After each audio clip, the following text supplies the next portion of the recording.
It's me, Vicky Marie. Good morning, good afternoon, or good evening, wherever you are.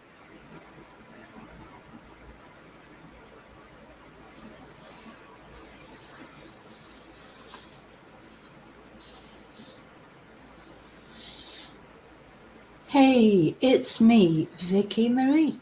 Good morning, good afternoon, or good evening, wherever you are in this crazy world we live in. So today I'm going to talk about Elaine O Hara. So, first of all, before I start, please like and subscribe if you enjoyed this video for more videos like this that concentrate on the victims of terrible crimes. Elaine O Hara was lonely and looking for love. All she wanted was to settle down and have a family. She was born in Dublin, the south of Ireland, on the 17th of March 1976 and was educated in St Joseph of Cluny Secondary School. It's reported that she was bullied at school, that she had many mental health issues from her teens, and she was regularly hospitalized for psychiatric care. She was diagnosed with many conditions by her consultant, Professor Anthony Clare. And interestingly enough, Anthony was in fact a very famous psychiatrist. He had a BBC radio programme called The Psychiatrist's Chair. And on this programme, he interviewed various famous people of the day.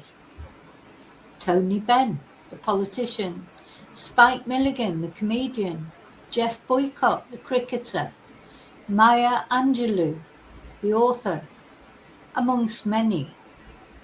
But probably the most infamous guest on his programme was Jimmy Savile, who revealed to him during this interview that his biggest fear was losing freedom.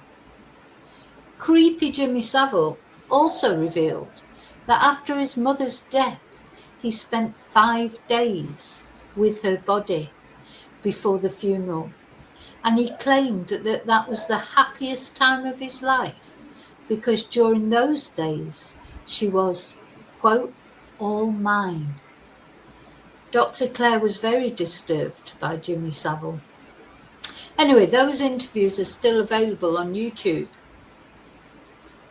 So Dr. Clare diagnosed Elaine's conditions as depression and borderline personality disorder. She also had many health issues, physical health issues, such as asthma, diabetes, dyslexia. So we can assume that Elaine was a very vulnerable character. And her vulnerability was enhanced further by the death of her mother, who she was very close to in 2002. And then even more so by the sudden death of Professor Clare in 2007, who she relied on so much. Dr. Clare died suddenly of a heart attack at the age of 64, just as he was about to retire. Elaine had also lost a friend in a traffic accident. So she had quite a lot of losses as well as the other issues, such as bullying, etc., and her health and mental health issues. However, she was trying to sort her life out. She had moved into her own flat. She was working both in a newsagent's and as a childcare assistant, and was studying to be a Montessori teacher at night school. It seemed that maybe she was pulling herself together despite her issues and various losses. Then, on the 22nd of August 2012, Elaine O Hara disappeared. She was seen on security footage leaving her home with a mobile phone, but in her flat she had left her bag, her purse, and her regular phone. She was never to return. So, what had happened to her? Let's chat.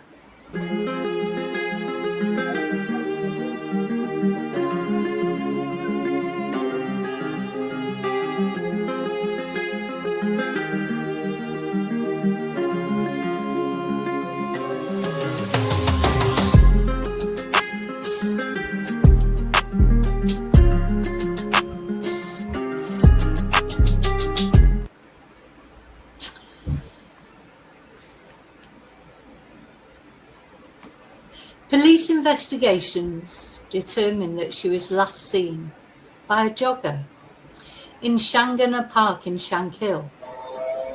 It was then found she had gone to Shangana Cemetery, where her mother was buried. A woman was heard crying loudly in the graveyard by a witness, and the witness saw the woman, who fitted Elaine's description, crying beside a grave, but she could not positively identify her as Elaine. Her car was later found nearby, and due to her history of depression, it was assumed at the time that she had jumped off the nearby cliffs. However, despite many searches, her body was not discovered. Nothing more came to light for just over a year. But when it did, everything seemed to happen at once, and Elaine's tragic life and death began to come from the dark into the light. On the 10th of September 2013, fisherman William Fegan, his brother, and another man spotted a bag lying in the water in Vartry Reservoir near Roundwood in County Wicklow. Now, normally the depth of the water at the bridge where the bag was found was 15 feet, but in 2013, due to a long hot period, it was shallow, maybe only 12 to 18 inches. And this exposed these items that would otherwise have been beneath the surface. So in that bag, they found handcuffs, clothing, a ball gag, restraints, and leg restraints. Now, many of you will know all these items are things associated with BDSM, which is a common erotic lifestyle choice. Now, many people practice BDSM in a way that is consensual, with strict rules and safe words to ensure things don't go too far. There's a whole community that enjoys these practices safely and with trust, people of all ages and sexes. So a participant in BDSM would normally be either a master or a mistress or a slave, although often people interchange between the two roles. However, these particular items would be found to have a much more sinister history. So the following day, Mr. Fegan handed the items he had found into Roundwood Garda Station. Further searches were conducted, and 3 days later, on the 16th of September, also were found handcuffs, keys, a leather mask, a knife, an inhaler, and a chain with a ring on it. And a Dunn's Stores loyalty card found attached to the keyring was identified as belonging to poor Elaine. Further searches of the lake on the 17th of September and the 7th of October 2013 unearthed 2 Nokia mobile phones, 2 mobile phone batteries, a pair of glasses and sunglasses, and a rucksack. A number on the frame of the glasses and the prescription matched the records for Elaine held on file at a branch of Specsavers. At the same time that all this was happening, but unknown to Gardaí at the time, a dog trainer called Magali Vergnet was making discoveries of her own. Magali regularly walked dogs on wooded land near Killarkey in the foothills of the Dublin Mountains. On the 21st of August 2013, one of her dogs would regularly disappear and return with some bones during their walk, which she, very understandably, at first believed were from an animal. However, on the 13th of September 2013, the same dog again retrieved more bones, but shockingly, this time these bones were accompanied by clothing. As this clearly indicated the bones could be human, Magali contacted the landowner, Frank Dwyer. They returned to the land with another man, and within an isolated clearing, they found scattered and gnawed bones, including the remains of a rib cage and jawbone. So, realizing the remains were human, they contacted the police. Dental records revealed that these were the remains of the missing Elaine O Hara, although only 65% of her skeleton was ever recovered. Her skull, hands and arms were among the bones never recovered. Bless her. There were animal runs in the heather and young trees, which suggested that there had been animal activity around the body parts. Elaine had not jumped to her death off the cliffs at all. It resulted that her cause of death was impossible to establish, but it was other evidence that would solve the mystery of Elaine's fate. As police investigations continued, they revealed a master and slave relationship between Elaine and a man called Graham Dwyer. Graham was an architect, a married, family man, seemingly innocuous, even boring, ordinary guy. However, it was soon found that he harbored dark fantasies about stabbing women while he was sexually aroused, which he communicated freely to Elaine. Violent homemade sex videos and fragments of emails were retrieved from their laptops. Here's a couple of examples of the messages which give you a taste of his proclivities. Graham: I want to stick my knife in flesh while I am sexually aroused. I would like to stab a girl to death sometime. That was a text from his phone in June 2011. Another one in 2011. My urge to RAPE, stab or kill, is huge. You have to help me control or satisfy it. Now, that's a way, it's like it's your responsibility to help me with this urge. What a POS. Oh, that is nothing, by the way. Wait till you hear the rest of it. Anyway, it seems that Elaine, however, she was really looking for love, not just kinky sex. Now, she did go along with a lot of the things he requested for reasons that, are beyond me. But her messages clearly stated repeatedly she was not a willing participant in sex violence. She expressed her request not to be stabbed, not to be beaten by him. She only wanted, according to her messages, companionship, love, and ultimately a child.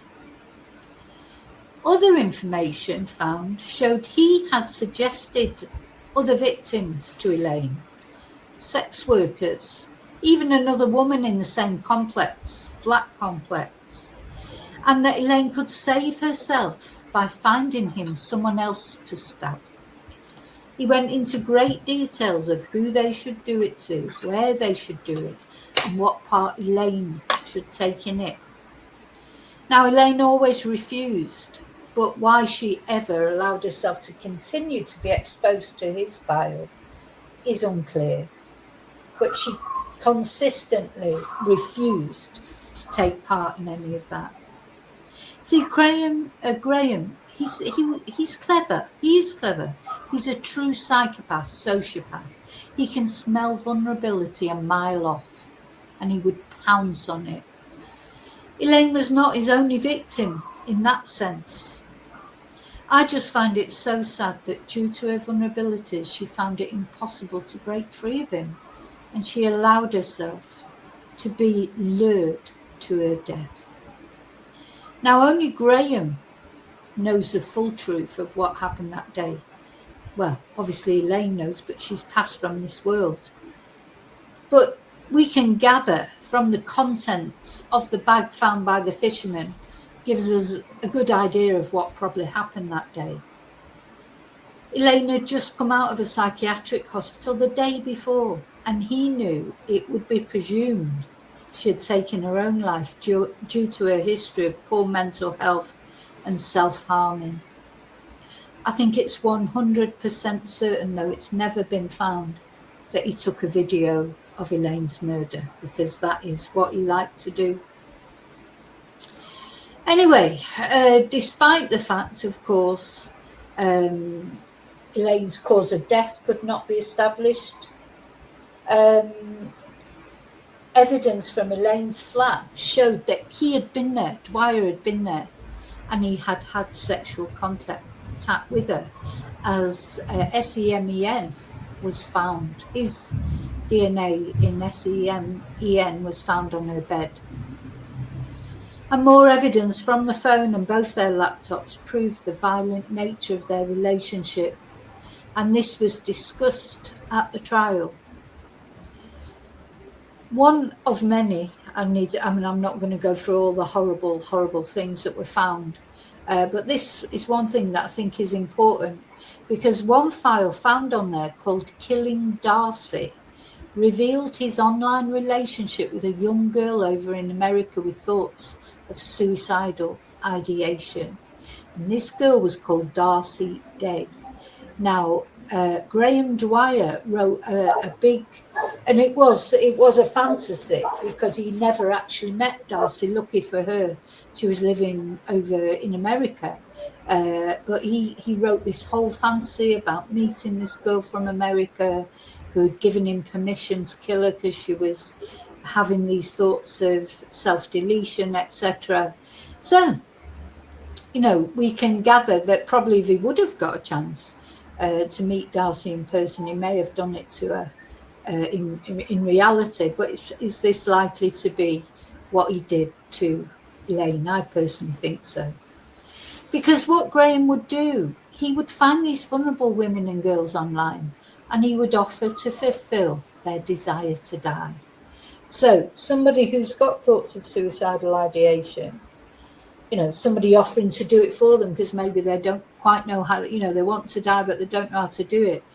He seemed to think he was some sort of knight in shining armor coming to their rescue. And he would reason this out in his head like this. This is how he described it in his files. Having been responsible for creating 3 lives, wasn't I entitled to take just one? So he said, because he's got 3 children, 1 by previous marriage and 2 by his poor wife, the marriage he was in at the time when he was arrested. So he created 3 lives. So in his twisted mentality, that meant he was entitled to take 1 because he'd made 3. And he said he was considering finding someone who was thinking of self-deletion or terminally ill, someone who needed the courage to die that he could provide. Oh yeah, so forget going off to Switzerland or wherever it is. You could get Graham Dwyer to sort you out.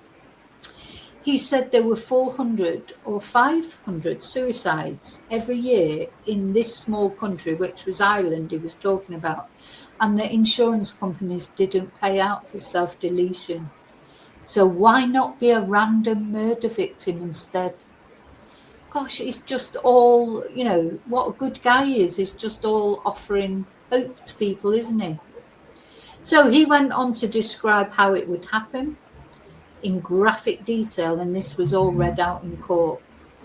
And the real Darcy over there in the USA was lucky that it did not actually come to pass. She also gave evidence at the trial by video link. And afterwards she commented, "I'm glad justice has been done for the families and my heart goes out to everyone involved. There's a very strong message of hope and love, and I want to send to anyone who has felt broken or depressed or suicidal, and that message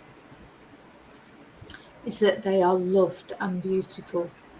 It's very, very emotional words, isn't it? From somebody, Darcy ran into Graham online because she was feeling like that. I hope it made, some difference to someone.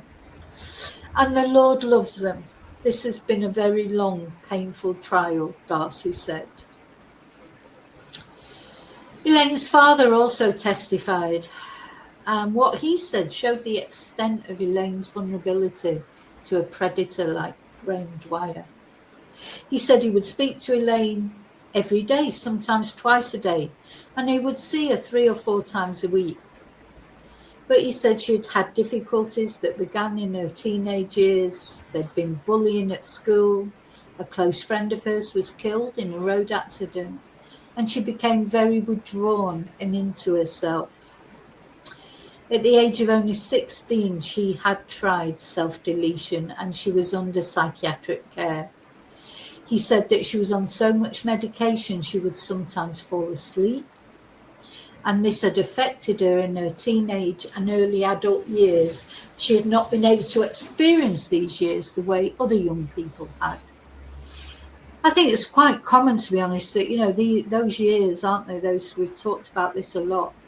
Those teenage and early adult years, so difficult. So she'd also taken 2 other overdoses of pills.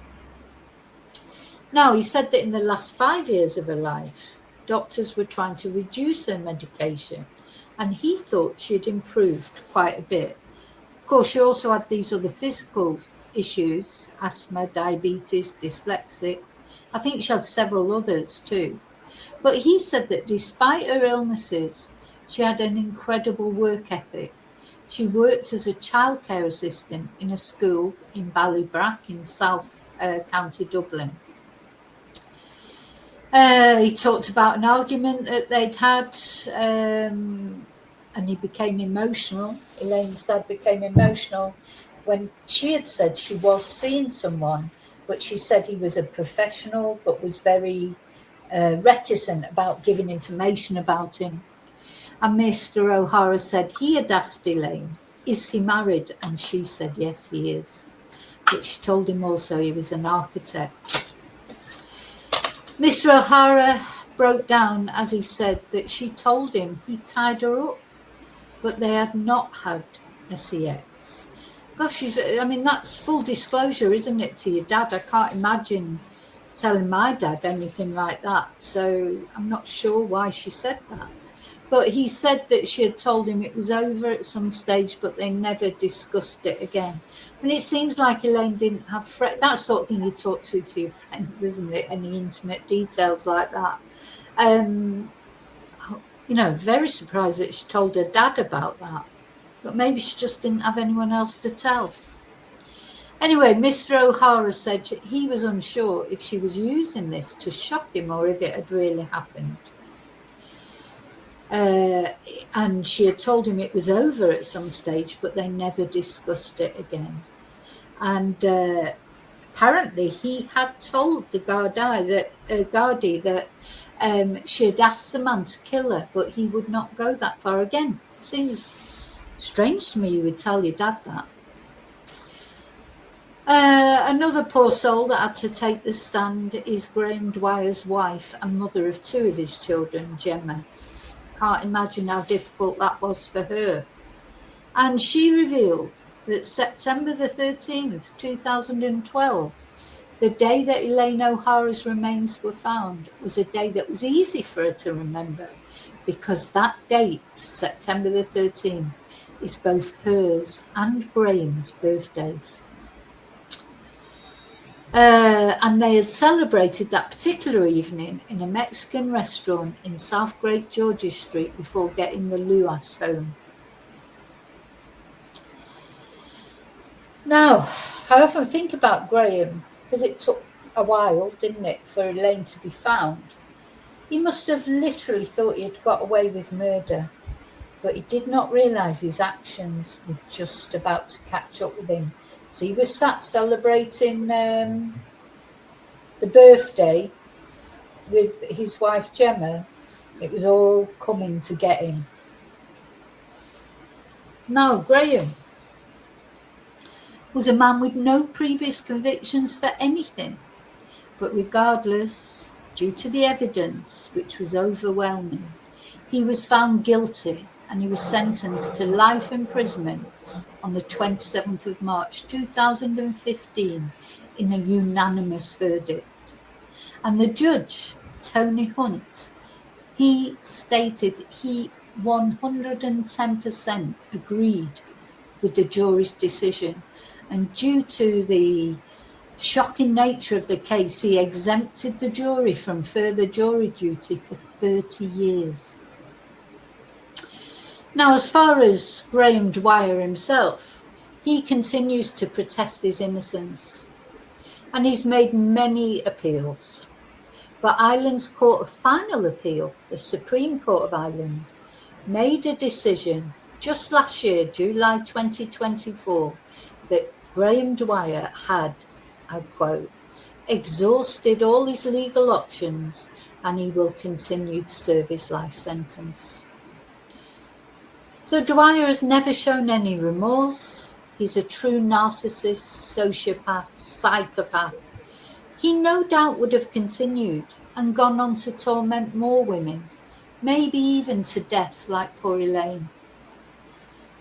So justice for Elaine was achieved, and almost surely this prevented him from committing any similar crimes in the future, be it just preying on women and girls with mental health issues and getting his rocks off that way, or actually resulting in murder like with Elaine. As for Darcy, she was lucky that she was living far away, wasn't she? I hope she has found some peace in her life now. Now, Elaine, she had a pretty unhappy life, it seems. And of course, there's no second chance for her. But we can only hope that in death, she has found the contentment she could not find in life, and that she's been reunited with her beloved Mammy. And as for the POS, that is Graham Dwyer, into the hellhole with him. So that's more or less it from this story. It's a sad story. I've been wanting to tell it for a long time, because I really feel for Elaine. I feel it's just for her vulnerability. You know, this man preyed on her vulnerability, and lots of us are vulnerable in many, many ways. And you can get sucked into situations, and before you know it, you're thinking, how the hell did I ever get here? I feel like that's what happened with Elaine. Probably started off just a bit of, I don't know, a bit of fun on the websites, etc. She got attracted to the BDSM websites, and you know, those websites, they continue. People are enjoying the BDSM lifestyle without any danger every day, all over the world. But unfortunately for Elaine, she bumped into a real predator, didn't she?